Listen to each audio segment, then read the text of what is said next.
I want to thank everyone for joining us today for our webinar with Bob Cohorse. We will, of course, introduce him in a little bit, but we did want to take a little bit of time to go into the background of my financial coach, as well as some of the reasons why we're hosting this webinar and explain what it is that we do for our clients and why we would have access to experts such as Bob.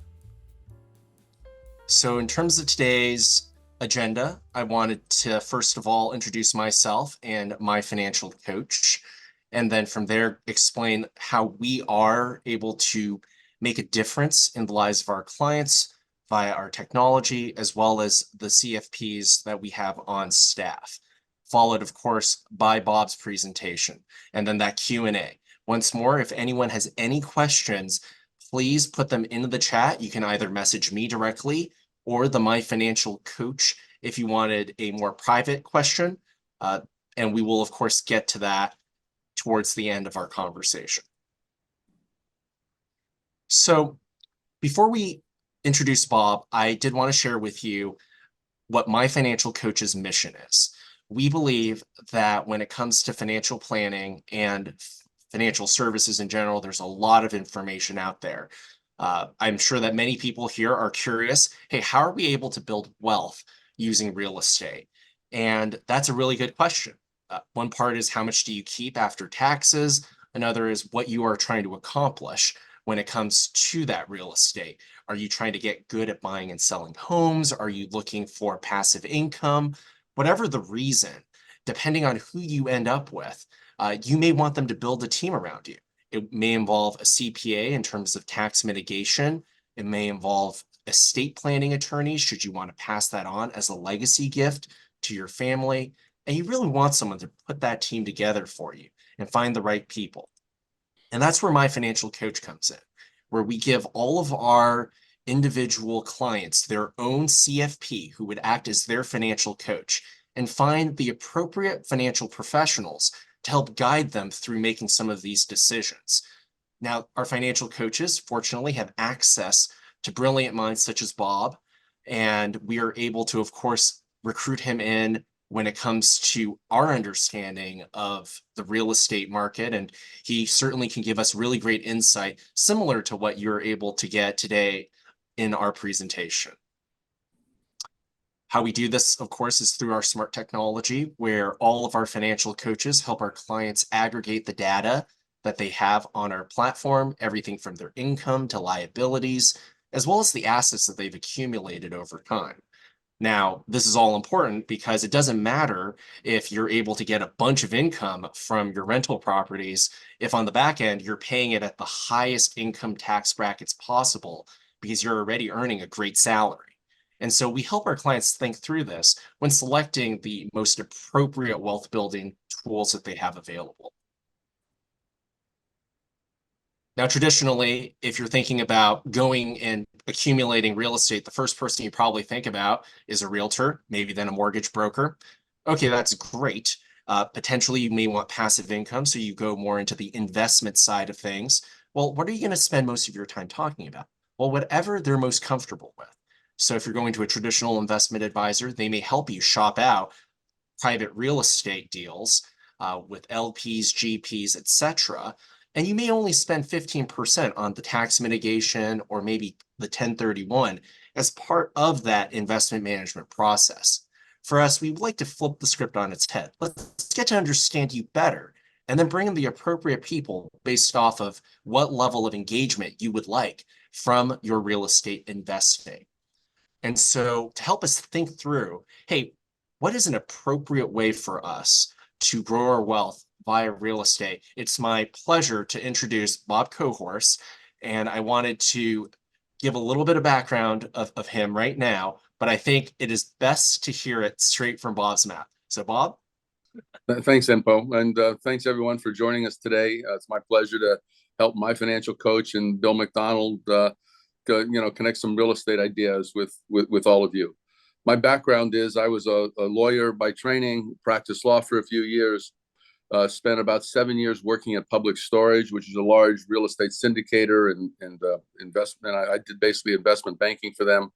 And then a number of years ago, almost 30 years now, I started my own business, buying real estate, and today have a family real estate business with a portfolio of primarily multifamily and some self-storage. And it's a business that my sons have joined, and we've taken the real estate and created some good family wealth for us long term. And in doing that, we had a long term view of real estate, and you should always keep that in mind. Real estate is not something that you can count on to flip in the short run. At various times that works, and you can make some money doing that. But if you hold real estate long term, it goes through cycles, and historically has been a very successful investment product, given a 5 to 10 year investment cycle. And then a few years ago, in 2018, I was recruited by the Trump administration to serve as the U.S. ambassador to Croatia. So I spent 3 years living in Zagreb, and it was a terrific experience representing the country and the president, and getting my opportunity to serve the country. So I'm now back. Now I'm helping my sons with the business, and I'm not active day to day in the real estate decisions, but I am active at a strategic level in helping the company. So with that, I'd be happy to. Enpo, you want to add some questions? You want to lead the conversation? Yeah. So first of all, Bob, thank you for the brief introduction. We certainly would love to understand a little bit more about real estate. And I think going more into the big picture, right? There's a lot of different types of real estate out there. When we say real estate, it could be your personal residence. It could be, hey, I want to buy a very big hotel chain, and then of course everything in between where you're looking at apartments, multi-tenement, etc.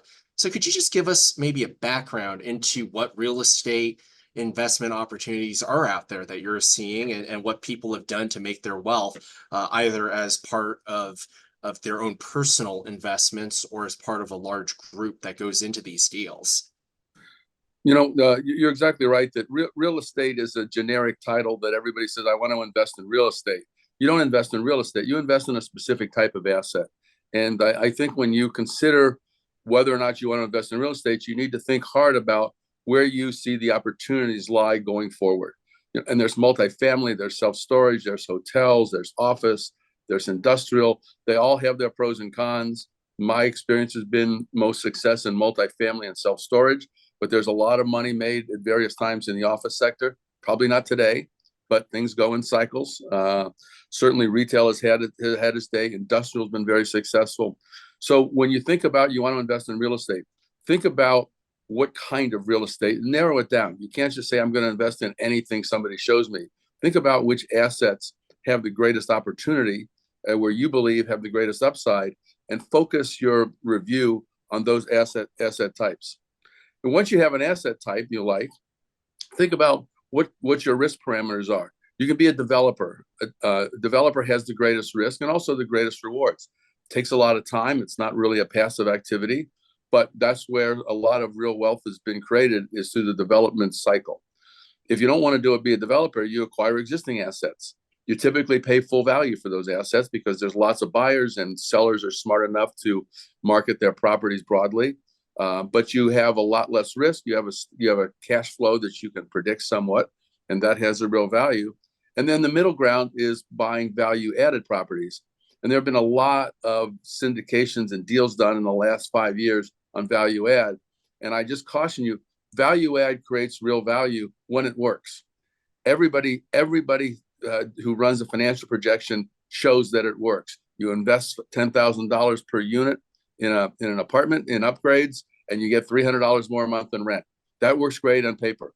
It only works in reality about 20% of the time, in my experience. So there is a risk in the value add. It's got some decent reward, but don't assume that it always works. It always works on paper. It doesn't always work in reality. Well, thank you, Bob, for giving us that background on real estate considerations, as well as uh, whether to go into development versus value add. I would say that for the vast majority of our listeners, a lot of the time they're not going out there and buying their own hotels or restaurants or entertainment directly. More often, if they are holding their own asset, it might be uh, call it rental properties or smaller developments. So thinking about that, they're often limited by geography. So when it comes to the location of that property, how important is the location other than the axiom of the only things important for real estate are location, location, location. Uh, what is it about location that is important? Well, a bad asset in a good location can be fixed. You can put money in, you can reposition the asset and make it better. A great asset in a bad location can't be fixed. Your location is what it is. So, in analyzing the real estate, one of the factors you have to consider strongly is the location. You then have to also consider your price, how much you're paying for something. Is this a reasonable price, or are you overpaying? Um, and I would strongly encourage you, when you look at real estate, is be careful about running financial projections. Any financial projections can be pretty much whatever you want it to be. And if someone shows you a deal and it's a 15% IRR and another deal is a 16% IRR, you should completely ignore those numbers. They are irrelevant to your investment decision, in my view, because they're just made up based upon some factors that somebody guessed 10 years from now. Who knows what the cap rates are going to be in 10 years from now? So when I look at a piece of real estate, I look at it and say, do I like the cash flow relative to the price? Do I like the asset, the location, the type, the quality? Do I like the management team that's in place? And do I think it has a potential going forward to be successful? If I like all those things, then I should buy it. And if whether it's a 15 or 20% IRR calculation, I don't even run those calculations because I consider them really to be just made up numbers. But if you like the real estate and you like the potential, you've done what you can do to maximize your upside and minimize your risk. And then the other part of analyzing something is how much leverage are you comfortable with? Leverage is a great multiplier of wealth. It's also a great destructor of wealth based upon how numbers go. Things go up and down in big swings.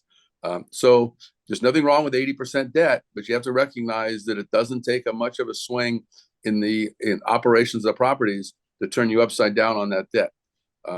We typically try and invest 50% because I think even in today's higher interest rates, they're relatively low compared to historical numbers.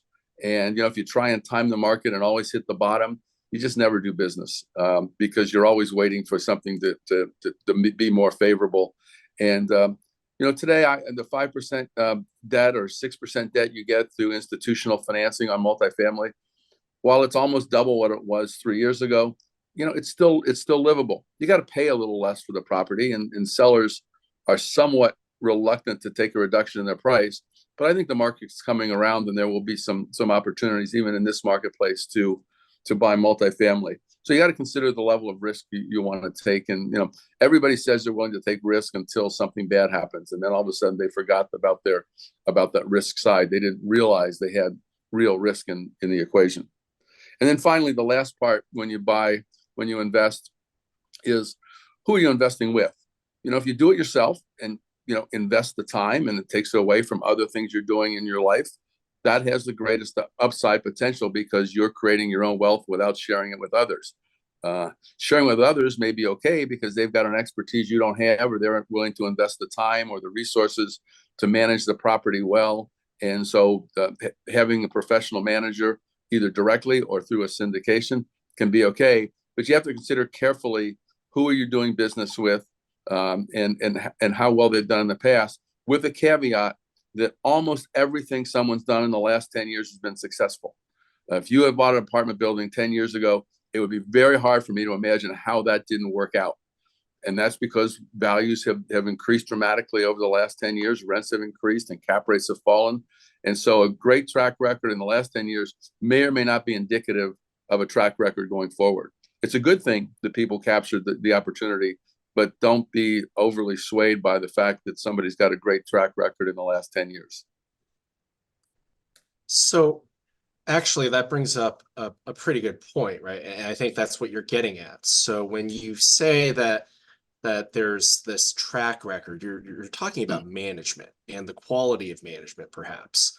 So what are some things that you look for as potential red flags for management versus what are some green flags? What especially for those people, especially that are not necessarily interested in either fixing toilets, hiring someone to go fix toilets, or hiring someone to go fix toilets, uh, who would then hire someone to go fix toilets. So Well, there's two levels of what you're talking about. One would be kind of operational management, and then it's the property manager who fixes the toilets, who rents the units day to day, and they'll typically charge 3 to 5% of revenue as their fee to oversee it. And there are lots of good local companies, regional companies that do that. I would encourage you not to just rely upon them and look at the financials when they come in once a quarter or once a year. And a lot of people do that. They don't actively review what their managers are doing. Be a little more engaged in follow up, because it's the squeaky wheel theory, is that if you are following up with your manager regularly, they're doing a better job for you. And then there's more of the financial manager, the syndicator, the manager who finds a property, puts the deal together, raises the money. And those people, you're going to look more at their track record, their experience in this type of asset. Uh, have they been sued by investors? Have they returned money to investors? Do you feel good about the management team being professionals who have the interest of the investors at heart?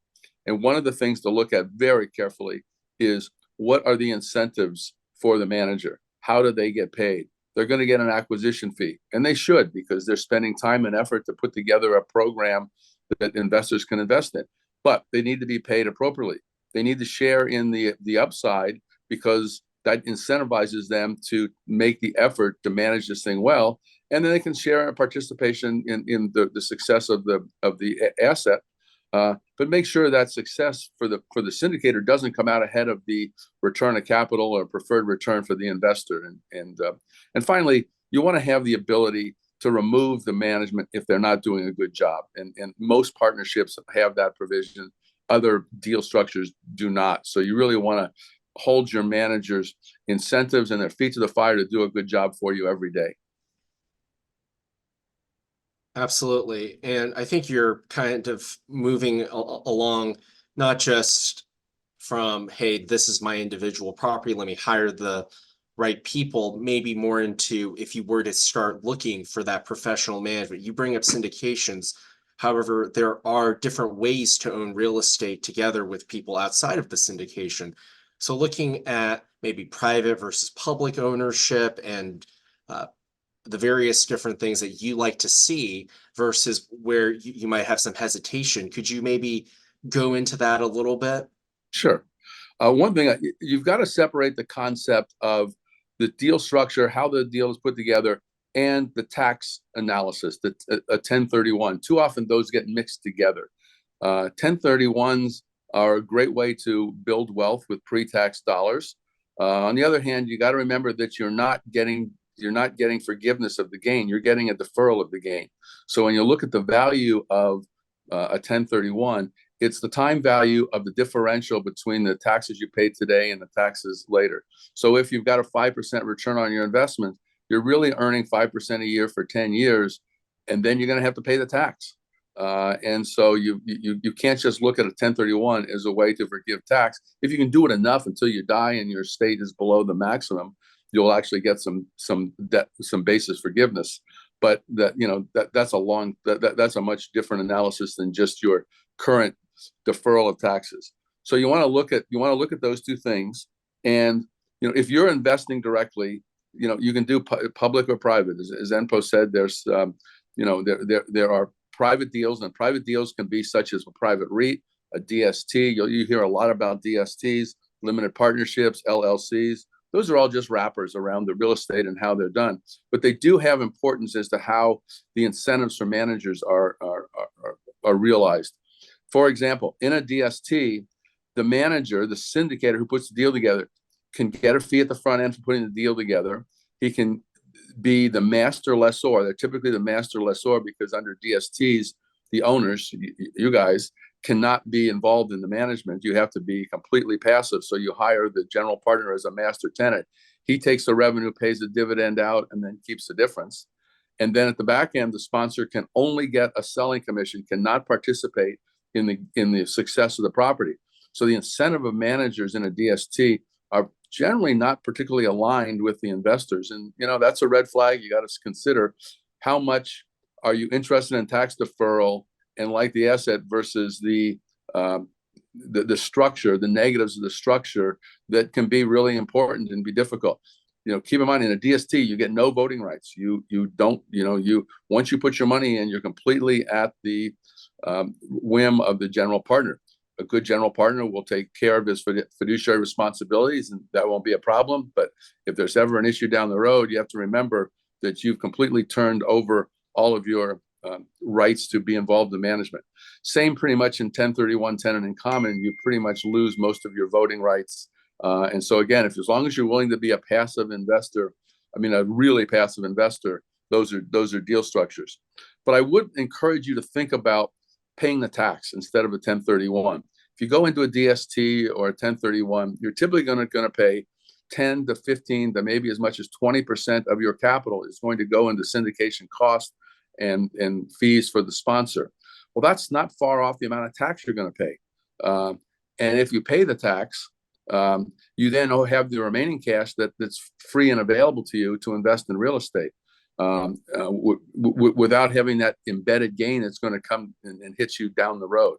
So for me, I in 2022, we sold a couple properties.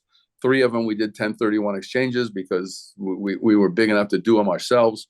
One of which I just paid the tax. And while it's painful to pay the tax, I said, for some of our assets, I want to diversify and take my money into things other than real estate. And the only way to do that is to take your gain and pay the tax and have net proceeds to invest. The other thing I would encourage you to think about is public versus private. There's a fairly significant cost in doing private deals, and that's liquidity. Going into a public REIT, you can pick your asset type because a lot of them are organized by type, multifamily, office, retail, so like, and all of your syndication costs were washed through when they went public. So when you buy it, you're buying it sort of net of the current value of the assets. And you've got full liquidity, which is a real value to investors who may not need liquidity today, but if you think you might need it in the next 10 years, the public partnership REITs give you that. They typically have some pretty good management doing the things. You have voting rights, although they're not particularly meaningful because you're in a big public company. But to the extent management does things that are egregious, you do have rights to vote them out. And you get a pretty good diversification because they're big companies. So for my money, I think investing in publicly traded REITs, if you want real estate exposure, is the best trade-off between risk and reward if you don't have enough assets to do it yourself without being syndicated. So I think when you bring up liquidity, what you might be also implying is the time horizon of most investors. So just thinking about this from a purely time risk reward standpoint, are you trying to say, hey, based off of most investors' liquidity needs or perhaps their time horizon and what they're hoping to get for total return, that these public real estate investment deals that you could buy kind of over the counter using a broker, that oftentimes any sort of brokerage account, that is, the transaction costs being so low mitigates maybe some of the potential upside misses from private deals? Or what would you say is the most attractive things in terms of the risk reward, time horizon, et cetera? Yeah, the public partnership trades off the liquidity against giving up a little bit of the upside, maybe. But you are invested in real estate. You are invested in a specific type that you think is more attractive than others. You're investing with quality management, and so there's a lot of positives. I think you do wind up on a public REITs. You probably don't get the big hit that you might get if you found out that asset that was really special. And so you want to look at, as Enpo said, you want to look at your time horizon. With real estate, you should have a long time horizon. If you've got a short time horizon, you definitely want to be in a liquid vehicle. And you all got to recognize that it's very difficult sometimes to make real money in the short run. There's all these stories about people flip real estate in a year or two, and that happens, and it can happen in short time frames. But the way to make real wealth in real estate is to hold assets long term, and the private partnerships or private structures are fine for that. You know you're going to be in it for 10 years. You have liquidity in other sources, so you don't need it from this. The private partnership maybe gives you some better upside because there's a specific asset you like that you think has great real estate potential, and you can make an extraordinary return. Those are possibilities, but you got to recognize that there are trade-offs on things you give up in exchange for focusing on that one private deal. All right. Well, Bob, we really appreciate your insight into real estate as an investment class and also just kind of thinking through how you would think through things, including the trade-offs between uh, cost and taxes. I want to open it up now for questions. And we did see a few questions that were in the chat once more for all of our listeners. Please go ahead and put them in the chat. We will try to address as many as we can. And I think the first one is rather interesting. So, Bob, you obviously have a few different deals that you're working on currently or looking into, but if you had just 2 acres of industrial land, what would you consider developing? Uh, let's say you could Well, choose the location. you know, a lot of the land you have depends upon what you can build, right? The cities have zoning and kind of contributed there. I I like multifamily. I just think there's a really interesting opportunity there to build something and get good rents. Construction costs are so high today that a lot of things are difficult to work out. I like self storage. You have a lot of small tenants who move out. You don't have tenant improvement costs. You get a pretty high rent per square foot. If the city will let you do it and you've got the right thing, I would always look at self storage as an opportunity.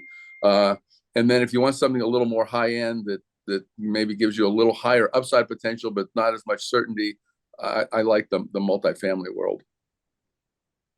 And I suppose just looking at regions, is there any particular, since location is important, if you were ideally able to hold this undeveloped land anywhere, where would you hope that this land is? Any particular areas? Oh, downtown Washington, D.C. Uh, if there's one place in the world where we're going to continue to have job growth, it's going to be in our federal government. So with that whole Washington D.C. area has been very successful, but the prices have gone through the roof over the last 20 years. So it's all a trade off. Big cities have big upsides and can be interesting. They also have big downsides. They go through big cycles because the costs are so high. In LA, it's not unusual to see $4,000 or $5,000 a month rents. We have properties in Kansas City, and it's $1,500. So they're different worlds, and I don't know. You have to look at the long term politics of the region, and it's really hard to say. Where would you like to have a piece of real estate? Probably in the best location I could find, with the highest density and the most interesting economic activity going forward, is really important. It's not how the property is doing today. It's how do you think this location is going to work over the next 10 to 20 years? Is there any particular, either call it states or cities that look most attractive to you outside of Washington, D.C.? Well, I'm in California. I'm a little hesitant to do much investing in California because the state's going to have real economic problems going forward. Um, uh, I've never been a big fan of investing in Texas, but it's been a very successful place to invest the last 10 years. And so that might be okay. Florida seems to be like a spot. It's looking where there's economic growth and and basically population growth.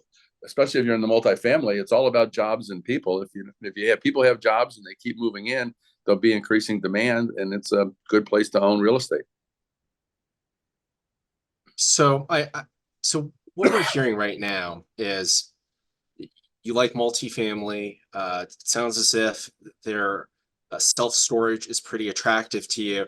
Uh, could you maybe give us just looking at the various different asset classes, ones you like, ones you don't like, and that gives us a sense of where people may want to consider investing in terms of whether it's development or value add. Well, and different people have different lists on what they like and don't like, and they've made money at various times. I've never been a big fan of office properties. The tenant improvements and the leasing cost and the turnover of offices have always really made me very nervous about whether or not the fundamental business is making money. The complete opposite side of office is self-storage, where you don't have turnover costs, you don't have leasing commissions, you have lots of small tenants, you don't have bankruptcy risk. Uh, you got a lot of turnover, but it's relatively simple, and there seems to always be some demand for self-storage. Retail makes me a little nervous because I don't know where the internet is taking the retail world. So many of the big box stores and the big retailers have gone under. On the other hand, things that are local, the dry cleaner, the restaurants that can be in centers, people are always going to want to go there, and they can't necessarily live on the internet. So retail, I'm a little skeptical about, because there's some of this uncertainty about how the world's evolving. Single family investing has been really big in the last 5 years. A bunch of REITs are doing single family homes for rent. Uh, I think a lot of them got in early when we were coming out of the recession. They bought a lot of assets cheap, and now they're having a little more trouble continuing to grow. But the assets they bought cheap have appreciated in value, so they've done pretty well. That's a lot of management doing single family homes. It's a lot of management in apartments if you've got 200 units and they're located on one parcel. Imagine having 200 single family homes when you got to drive around. Your gardener's got to drive around every day, and your management company's got to, pay attention to all these different locations. It can be difficult, but the single family REITs seem to have figured out how to manage that in a reasonable fashion and have made some money. The hospitality sector has always been a little scary for me because it's so service driven. That's hotels and restaurants, marinas, entertainment centers. You're really buying an operating business versus real estate. People want to call it real estate, but it's not. Years ago, when I worked for Public Storage, we were a big owner of marinas. We viewed it at the time as a real estate investment, and we were storing. We not only did we store your goods on land, but we stored your boat on water. It turns out that philosophy, while it sounded good on paper, wasn't really accurate. A marina is how you spend your leisure time, and so it's more of an entertainment venue than it is a storage business. And we didn't do a particularly good job of analyzing it accordingly. So you got to be careful about the high service components of real estate. All right. So you're obviously a very big fan of real estate. A lot of our clients, they are also big fans of real estate, whether that's holding them individually or in a syndication, partnership, REIT structure. And it makes up a good, especially once you factor in their personal residence or maybe rental properties, it can make up a pretty significant portion of their net worth for the purposes of income generation, potentially even in retirement and maybe something to leave behind as an asset. Ideally, if you were to think about outside of what you're currently doing in real estate, if you were an individual, how much would you want to lock up in real estate as a portion of your ideally total portfolio, knowing that this is going to be something you potentially need to live on? I always tell my clients, I mean, you can always sell a few mutual funds inside of your 401k, but if times are tough, you can't sell your living room. You may need to, potentially do a reverse mortgage or something else or even sell the whole unit itself in order to capture some of that upside, especially if it is in single investment properties. So, what are your thoughts on that? Years ago, a smart guy told me that the most important maxim of any type of investing, any type of business, is never run out of cash. Uh, so you always want to have enough sources of cash that you can deal with whatever your circumstances, your lifestyle, your other investment opportunities, but you never want to run out of cash. Real estate ties up the cash, not completely, because you can sell it over some period of time and get out, and so that's okay.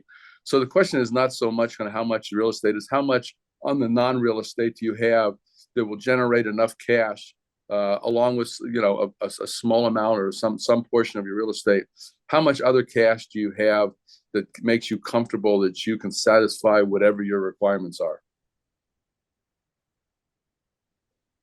So, speaking of out of favor investments, when it comes to commercial office properties, lots of articles have been written about how everyone's going to work from home and there's never going to be anyone working in the office. However, even looking at the big tech companies where that is potentially doable, they are starting to ask their people to go back to the office. So, do you potentially see any upside going forward in that space, or do you feel that that's kind of a dead asset class on a go forward basis?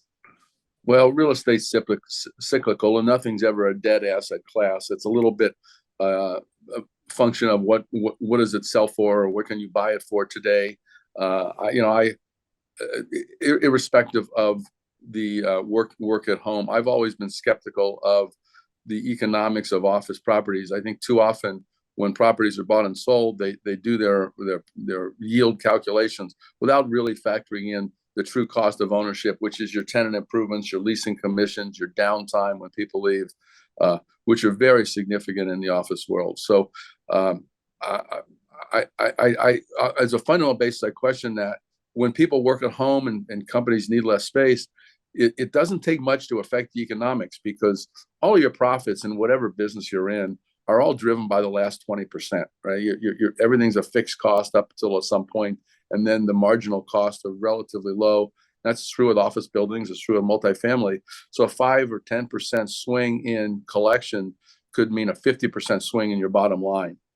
So I continue to worry about companies not needing as much office space. There being less demand for buildings, which will cause the economics to go down. All right, last question, Bob. So you've talked a lot about the things you like, and it sounds like public versus private REITs. You firmly, for call it your average investor, prefer the liquidity and the professional management of these public real estates, and you also enjoy public storage. Are there any particular firms that stand out to you that are both public as well as in that storage space, or perhaps maybe also in that multifamily, single family development space that you particularly like? I really don't. In our business, we've reached a size where we invest ourselves, and we don't really look at other companies to invest with, and as a result, I haven't really thought much about it. I know there are a number of good ones. Sort of that's kind of, I think, your client's job is to go look and try and figure out which one of these are better than others. But there are a number of very substantial REITs, and I'm not against private deals. I'm just laying out the fact. You got to consider the factors. If you're willing to take if you like a particular asset, you like a particular manager, you like the leverage in the deal, you're willing to deal with the illiquidity for an extended period of time, you can make extraordinary returns on a specific asset, and that can give you your real upside. I'm just pointing out that there's some downsides in that, and if you're for a small investor who's got several $1 million to invest and can't create his own real estate portfolio, there is some charm to investing in publicly traded REITs. Absolutely. Well, everyone, I want to thank you for joining us today on our conversation with Bob Cohorse. We appreciate everyone. Just note that this call is recorded, so we will make sure to send the recording to all of the participants as well as those that signed up. So we appreciate everyone hopping on, and hopefully everyone has a wonderful rest of your day. If there are any questions we did not address, please feel free to email in and we will try to answer those questions or get them straight to Bob. Great. Thank you for having me today. Absolutely. Thank you, everyone. And we look forward to hosting everyone on our next webinar. Thanks. Bye.